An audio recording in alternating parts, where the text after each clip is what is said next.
Hey folks, this is Vince with Dad's Gaming Addiction, and today we're going to quickly check out Primitive Society Simulator. This is a game that you can find on Steam's Early Access program for about 20 bucks or so. I stress early access, that means everything that you're about to see is most definitely subject to change. This is going to be more of a first impressions video. I played the game for about half an hour to an hour. It didn't really grab me or make me want to keep playing it because I own the game RimWorld. RimWorld is a fantastic small village builder slash survival game. This game takes RimWorld and its ideas and puts you into this caveman era thing. You're still going to be managing jobs and priorities and gathering resources, building things, but it's in a different era. What I do like is that you can customize your difficulty with various sliders. However, what I don't like is that there's only 5 maps to choose between. In RimWorld, you're given this grandiose map and you can choose like individual sections. And on this grandiose maps are like neutral factions, hostile factions, caravan, all this stuff. So again, if you attempt to emulate another game, it's fine, but you need to do something that would grab me. Something that's going to do something different, or something that it has its own shtick. Because as I was playing this, I'm like, yeah, okay.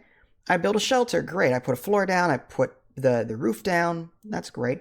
Put some crafting stations down, I put a campfire down, a bonfire, put some sitting places, and that was like, okay, fine. I didn't notice a universal collect resources button.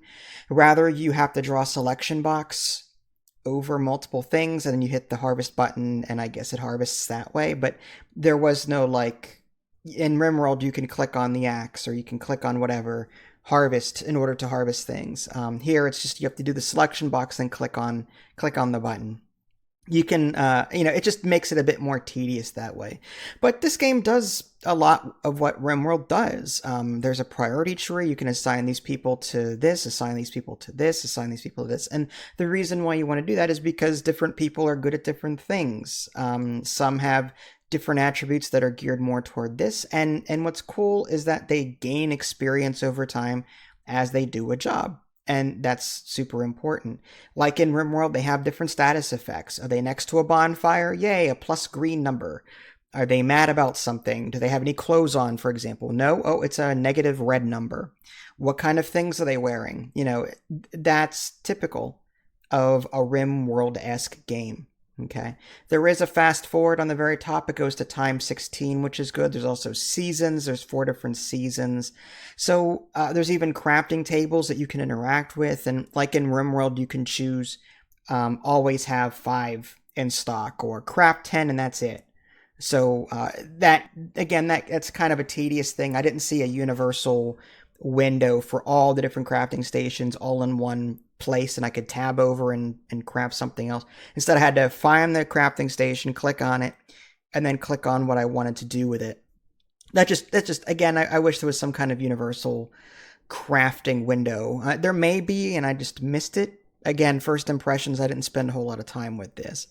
As far as like research is concerned, what you do is as people do things, they learn new things. Like they gain experience in crafting, or they gain experience in this as they keep doing it. And if your experience gets high enough in crafting or whatever, you can assign a creator to basically researching a new idea, like a bridge or pottery or whatever, scribing knowledge, raincoat.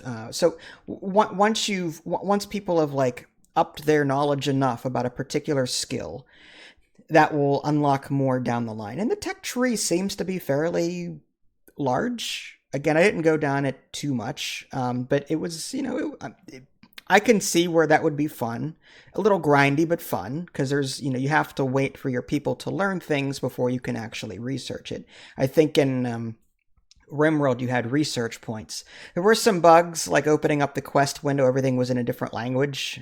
I don't know what was going on there, but it was. And then when I got back to it, it seemed to be working fine. It was just Yeah, it was weird. But again, early access, I expect these kinds of things. I didn't really pay to it close of attention to these quests. I was too busy focusing on my own settlement.